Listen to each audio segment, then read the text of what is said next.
നമ്മളിപ്പോൾ കഴിഞ്ഞ ക്ലാസ്സിൽ ജിയോമെട്രിക് ഡിസ്ട്രിബ്യൂഷൻ്റെ കാര്യങ്ങൾ പറഞ്ഞു. ഈ ജിയോമെട്രിക് ഡിസ്ട്രിബ്യൂഷനെ ലിങ്ക് ചെയ്തിട്ട് നമുക്ക് വേറൊരു ഡിസ്ട്രിബ്യൂഷൻ പറയാം. അതിൻ്റെ പേരാണ് negative binomial distribution. Negative binomial distribution. Negative binomial distribution. Negative binomial distribution എന്ന് പറയുമ്പോൾ എന്തുകൊണ്ടാണ് നെഗറ്റീവ് ബൈനോമിയൽ ഡിസ്ട്രിബ്യൂഷൻ എന്ന് പറയാൻ കാരണം എന്നൊക്കെയുള്ളത് നമ്മൾ പ്രോപ്പർട്ടീസിൽ പറയുന്നുണ്ട്. പറയാം. അതിൻ്റെ ഡെഫിനിഷൻ ഒന്ന് എഴുതി വെക്കാം. Let X B A discrete random variable assuming values x equal to 0, 1, 2, 3, etc. If the PMF of x is given by PMF of x is given by PMF അല്ലെങ്കിൽ PDF എന്നൊക്കെ എഴുതാം. നമ്മൾ ഡിസ്ക്രീറ്റിൻ്റെ കേസിൽ സാധാരണ PMF എന്നാണ് പറയുക, probability mass function. Okay, P of x equal to x അല്ലെങ്കിൽ P of x അല്ലെങ്കിൽ F of x എന്നൊക്കെ പറയും. പ്രോബബിലിറ്റി ഫംഗ്ഷൻ തന്നെയാണ്. Equal to x plus k minus 1 C k minus 1 കോമ്പിനേഷനാണ് p raise to K q raise to x, where x equal to 0, 1, 2 etc. p plus q equal to 1 equal to 0 otherwise. ഇതാണ് negative binomial ഡിസ്ട്രിബ്യൂഷൻ്റെ PDF.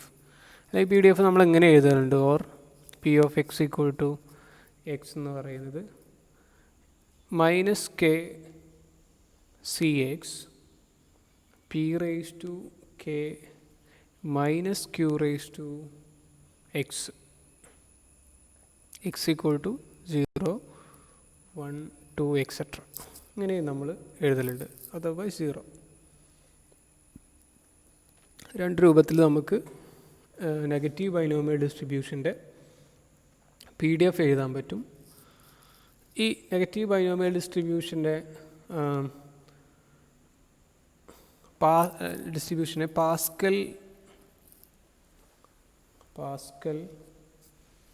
Pascal's distribution എന്നും പറയാറുണ്ട്. Pascal's distribution. One word ക്വസ്റ്റ്യനൊക്കെ ചോദിക്കണമെന്നുണ്ടെങ്കിൽ അല്ലെങ്കിൽ Pascal ഡിസ്ട്രിബ്യൂഷനെ കുറിച്ച് define ചെയ്യാൻ പറഞ്ഞാൽ negative binomial distribution തന്നെയാണ്. Okay, ഇവിടെ ഇത് ജിയോമെട്രിക് ഡിസ്ട്രിബ്യൂഷൻ്റെ ഒരു സ്പെഷ്യൽ കേസാണ്. അല്ലെങ്കിൽ സ്പെഷ്യൽ കേസല്ല, ഈ നെഗറ്റീവ് ബൈനോമിയൽ ഡിസ്ട്രിബ്യൂഷൻ്റെ ഒരു സ്പെഷ്യൽ കേസാണ് ജിയോമെട്രിക് ഡിസ്ട്രിബ്യൂഷൻ. ഇവിടെ നമ്മൾ നേരത്തെ പറഞ്ഞു ജിയോമെട്രിക് ഡിസ്ട്രിബ്യൂഷൻ എന്ന് പറയുന്നത് ഒരു സക്സസ് നടക്കുന്നതിന് മുമ്പിൽ എത്ര ഫെയിലിയർ സംഭവിക്കുന്നുള്ളതാണ്. ഒരു സക്സസ്. ഇനി അങ്ങനെയാണെങ്കിൽ ഇത് എന്ന് പറയുന്നത് കെ സക്സസ് നടക്കുവാൻ വേണ്ടിയിട്ട് എത്ര ഫെയിലിയർ സംഭവിക്കണം. ഓക്കെ, കെ സക്സസ് സംഭവിക്കാൻ വേണ്ടിയിട്ട് എക്സ് ഫെയിലിയേഴ്സ് സംഭവിക്കണം. അതാണ് നെഗറ്റീവ് ബൈനോമിയൽ ഡിസ്ട്രിബ്യൂഷൻ എന്ന് പറയുന്നത്. ഓക്കെ, അപ്പോൾ ഇതിൻ്റെ ഒരു നോട്ടായിട്ട് നിങ്ങൾ എഴുതി വെക്കാം. Note: in the definition of negative binomial distribution, if we take a k equal to 1 എന്ന് കൊടുത്താൽ p of x equal to q raised to x into p എന്ന് കിട്ടും. x equal to 0, 1 etc. ഇതെന്താണ്? This is the probability function of geometric distribution. Geometric distribution തന്നെ. k equal to 1 എന്ന് കൊടുത്താൽ geometric distribution. അപ്പോൾ അതാണ് പറഞ്ഞത് നെഗറ്റീവ് ബൈനോമിയൽ ഡിസ്ട്രിബ്യൂഷൻ്റെ സ്പെഷ്യൽ കേസാണ് എന്തെന്ന് പറയുന്നത്. ഇതിൻ്റെ പ്രോപ്പർട്ടീസ് എഴുതി വെക്കാം. ഇതിൻ്റെ ഡെറിവേഷനൊന്നും നമുക്ക് ആവശ്യമില്ല. Expectation of X mean equal to K Q by P. ഇവിടെ ക്യൂ ബൈ പി ആയിരുന്നു, ഇവിടെ K Q by P. Expectation of X square equal to K into K minus 1 k into k plus 1 q square by p square plus k q by p. Variance എന്ന് പറയുന്നത് k q by p square ഒരു k കൊണ്ട് multiply ചെയ്യുന്ന രൂപത്തിലായിരിക്കും വരിക. അടുത്തത് അപ്പോൾ ഇത് ഒന്നാമത്തെ പ്രോപ്പർട്ടി ആയിട്ട് ഇടുക. ഇത് രണ്ടാമത്തെ പ്രോപ്പർട്ടി. മൂന്നാമത്തെ പ്രോപ്പർട്ടി എഴുതി വെക്കുക. Negative binomial distribution tends to Poisson distribution under certain conditions. Negative binomial distribution tends to Poisson distribution under certain condition. അത്ര ഓർത്ത് വെച്ചാൽ മതി. അതിൻ്റെ തിയറീസ് ഒന്നും നമുക്ക് ആവശ്യമില്ല. അതേപോലെ geometric distribution is A particular case of negative binomial distribution. Geometric distribution is A particular case of negative binomial distribution. Last one, negative binomial distribution is so called binomial waiting time distribution. Negative distribution is also called binomial waiting time distribution. Last one, for a negative binomial distribution, variance is greater than mean. Variance എപ്പോഴും മീനേക്കാൾ വലുതാകും. ഇവിടെ binomial ഡിസ്ട്രിബ്യൂഷൻ്റെ പ്രത്യേകത മീൻ greater than variance ആയിരുന്നു. ഇത് നേരെ തിരിച്ചാണ്, variance greater than മീൻ. അതുകൊണ്ട് തന്നെയാണ് ഇതിനെ നെഗറ്റീവ് ബൈനോമിയൽ എന്ന് പറയാൻ കാരണം. ഇതിൻ്റെ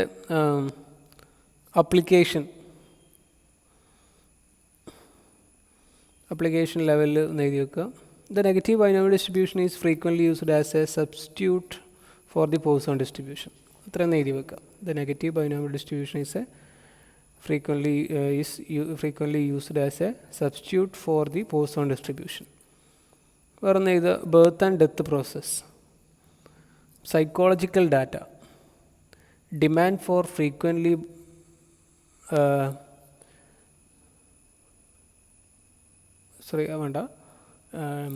in time series, econometrics as weights for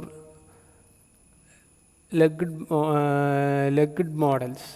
ഒന്നും എഴുതാൻ നിർബന്ധമല്ല. അപ്പോൾ ഇത് മാത്രം എഴുതിയാൽ birth and death process, psychological data, medical and military fields, death of insects, number of insects, bites, etcetera.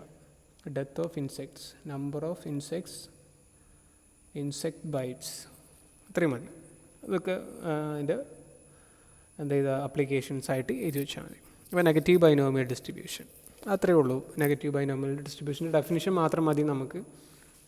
Definition മാത്രമാണ് നിങ്ങൾ സിലബസിലുള്ളത്. മാക്സിമം അതിൻ്റെ പ്രോപ്പർട്ടീസ് വരെ ചോദിക്കാം. അത്രയേ ഉള്ളൂ. ഇനി അടുത്ത distribution uniform distribution. Uniform distribution discrete കേസിലാണ്. കാരണം എന്താ വെച്ചാൽ ഇത് യൂണിഫോം ഡിസ്ട്രിബ്യൂഷൻ കണ്ടിന്യൂസ് കേസിലും യൂണിഫോം ഡിസ്ട്രിബ്യൂഷൻ ഉണ്ട്. ഓക്കെ, ഇവിടെ എൻ്റെ താഴെ ഡെഫിനിഷനായിട്ട് എഴുതി വെക്കുക. Discrete random variable X is said to have a uniform distribution if the probability density function is given by. Discrete random variable X is said to ഹാവ് a uniform distribution if the probability density function is given by f of x അല്ലെങ്കിൽ p of x equal to 1 by n for all x equal to 1, 2, 3 etc. ഇതിൻ്റെ value 0 ആവും otherwise. അതുകൊണ്ട് തന്നെ ഇതിൻ്റെ graph എന്ന് പറയുന്നത് ഏകദേശം ഈ ഒരു രൂപത്തിലായിരിക്കും ഉണ്ടാവുക. അതായത് എല്ലാം 1 by n കിടക്കുക. 1 ആയാലും 2 ആയാലും 3 ആയാലും 4 ആയാലൊക്കെ അതിൻ്റെ വാല്യൂ 1 by n കിടക്കുക. അതുകൊണ്ട് 1 by n എന്നുള്ള രൂപത്തിൽ. അപ്പോൾ ഗ്രാഫ് ഇതേപോലെ ആയിരിക്കും ഉണ്ടാവുക. അതിൻ്റെ മീനും വേരിയൻസും എം ജി എഫും അത്രയും മതി നമുക്ക്. അപ്പോൾ മീൻ എന്താ നോക്കുക. മീൻ അതിൻ്റെ മൊമെൻറ്റ്സ് ആണ്. ഒന്നാമത്തെ moments mean expectation of x equal to 1 to n. ഇതിൻ്റെ ലിമിറ്റ് n ആണ്. 1 to n ആണ്. അപ്പോൾ ഇങ്ങനെ പോയിട്ട് n വരെ ഉണ്ടാവുള്ളൂ. 1 to n x into f of x പറഞ്ഞാൽ 1 by n equal to 1 by n into 1 to n x. അപ്പോൾ സിഗ്മ എക്സ് പറഞ്ഞാൽ 1 to n-ൻ്റെ സമ്മെന്ന് വരും. 1 by n ഇൻറ്റു നമുക്കറിയാം എന്താണ് n നാച്ചുറൽ നമ്പേഴ്സിൻ്റെ സം എന്ന് പറഞ്ഞാൽ n into n plus 1/2. n ക്യാൻസലായി പോയിട്ട് n plus 1/2 എന്ന് വരും. ഇതാണ് അപ്പോൾ മീൻ എന്ന് പറയുന്നത്. ഇനി വേരിയൻസ് കാണാം. വേരിയൻസ് എന്ന് പറയുന്നത് expectation of x square minus expectation of x whole square. അപ്പോൾ എക്സ്പെക്റ്റേഷൻ ഓഫ് എക്സ് സ്ക്വയർ കാണണം. അപ്പോൾ നമ്മൾ നേരത്തെ ചെയ്ത പോലെ എക്സ് സ്ക്വയർ നേരെ ചെയ്താൽ മതി. 1 to n x square 1/n 1/n 1 square plus 2 square plus etcetera plus n square. നമുക്കറിയാം n നാച്ചുറൽ നമ്പേഴ്സിൻ്റെ സ്ക്വയേഴ്സിൻ്റെ sum 1/n into n plus 1 2n plus 1/6 ഇതാണ് നമുക്കറിയാവുന്ന കാര്യമാണ്. n ക്യാൻസലായിപ്പോയി. അപ്പോൾ n plus 1/n plus 1 2n plus 1 divide by 6 ഇതാണ് കിട്ടുക. ഈ വേരിയൻസ് ഓഫ് എക്സ് കാണാം. Variance of X equal to എന്ത് വരും? n ഇൻറ്റു n പ്ലസ് 1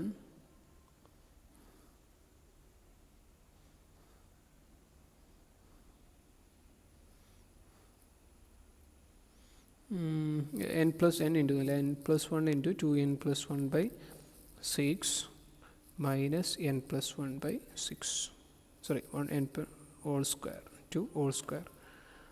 അപ്പോൾ ഇതിന് n plus 1 whole by 2 outside എടുക്കുക രണ്ടും. അപ്പോൾ എന്ത് കിട്ടും നോക്കാം. n plus 1 by 2 ഔട്ട്സൈഡ് എടുത്താൽ 2n plus 1 by 3 ഉണ്ടാവും, n plus 1 by 2 ഉണ്ടാവും. ഇവിടെ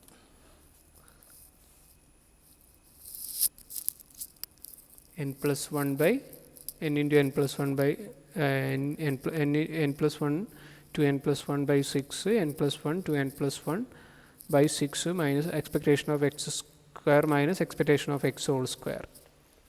n plus 1 by 2 outside എടുത്തു. ബാക്കി അങ്ങനെയാണെങ്കിൽ അതൊന്ന് ക്രോസ് മൾട്ടിപ്ലൈ ചെയ്താൽ മതി. അപ്പോൾ ഈക്വൽ ടു എന്ത് വരും നോക്കാം. n plus 1 by 2 into 2n plus 1 by into 2 വരും. 4n plus 2 minus 3n minus 3 by 6 equal to n plus 1 by 2 into 4n minus 3n ആണ് n plus 1. അപ്പോൾ n plus 2 minus 3 ആണ് minus 1 by എന്ത് വരും 6.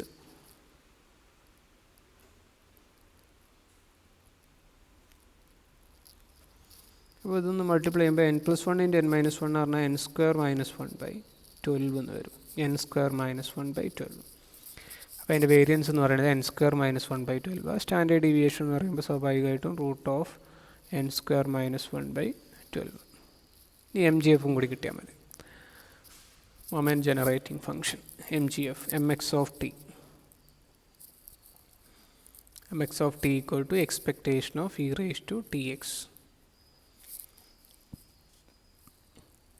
1 to n e raised to tx 1 by n. അപ്പോൾ എന്ത് വരും 1 by n into e raised to t 1 കൊടുക്കുമ്പോൾ e raised to t എന്ന് വരും.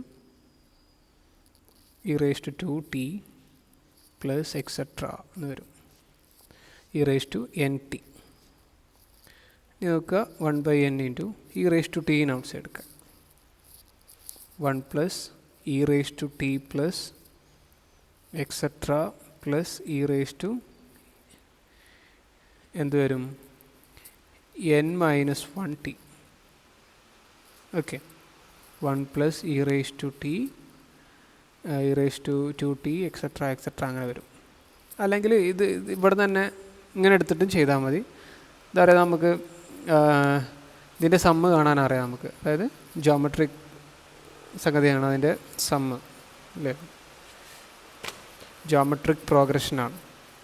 ജോമെട്രിക് പ്രോഗ്രഷൻ്റെ സമ്മ് നമുക്കറിയാം. e raised to t e raised to 2t എന്ന് പറഞ്ഞാൽ ഓരോന്നും മൾട്ടിപ്ലൈ ചെയ്ത് e raised to t multiply ചെയ്ത് പോകുന്നു. അതിൻ്റെ കോമൺ റേഷ്യോ എന്ന് പറയുന്നത് e raised to t ആണ്. അങ്ങനെയാണെങ്കിൽ എന്ത് വരും e raised to t into e raised to nt minus 1 by n into e raised to t minus 1. അതിൻ്റെ എന്ത് കിട്ടി MGFും കിട്ടി. Moment generating function. നമ്മൾ ജോമെട്രിക് സീരീസിൽ നമുക്കറിയാം ആർ ടേംസിൻ്റെ സമ്മ് കാണുന്നതിനുള്ള ഇക്വേഷൻ അത് വെച്ചിട്ട് എഴുതിയിട്ടില്ല. സിമ്പിളായിട്ട് എഴുതാം. നമ്മൾ +2 പഠിക്കുന്ന സംഭവമാണ്. ഓക്കെ. Thank you. അപ്പോൾ ഇനിയിപ്പോൾ ഈ നമ്മളെ ഡിസ്ക്രീറ്റ് ടൈപ്പ് ഡിസ്ട്രിബ്യൂഷൻസ് കഴിച്ചു. ഇനി കണ്ടിന്യൂസ് ടൈപ്പ് ഡിസ്ട്രിബ്യൂഷൻസ് ആണ്. അതിൽ നമ്മൾ ബൈനോമിയൽ പറഞ്ഞു, പോസോൺ പറഞ്ഞു, ബെർണോളി ഡിസ്ട്രിബ്യൂഷൻ പറഞ്ഞു ആദ്യം, പിന്നെ ജോമെട്രിക് ഡിസ്ട്രിബ്യൂഷൻ പറഞ്ഞു, നെഗറ്റീവ് ബൈനോമിയൽ ഡിസ്ട്രിബ്യൂഷൻ പറഞ്ഞു, യൂണിഫോം ഡിസ്ട്രിബ്യൂഷൻ പറഞ്ഞു. ഇത്രയും ഡിസ്ട്രിബ്യൂഷൻസ് പറഞ്ഞു കഴിഞ്ഞു. ഓക്കെ, അതിലും ബൈനോമിയൽ പോസോണാണ് നമുക്ക് കൂടുതലുള്ളത്, അതായത് കംപ്ലീറ്റ് പഠിക്കാനുള്ളത്. ബാക്കിയുള്ളതൊക്കെ അതിൻ്റെ ഡെഫിനിഷനായിട്ടോ അല്ലെങ്കിൽ മീനും വേരിയൻസൊക്കെ ആയിട്ടേ പഠിക്കാനുള്ളൂ. Okay, thank U.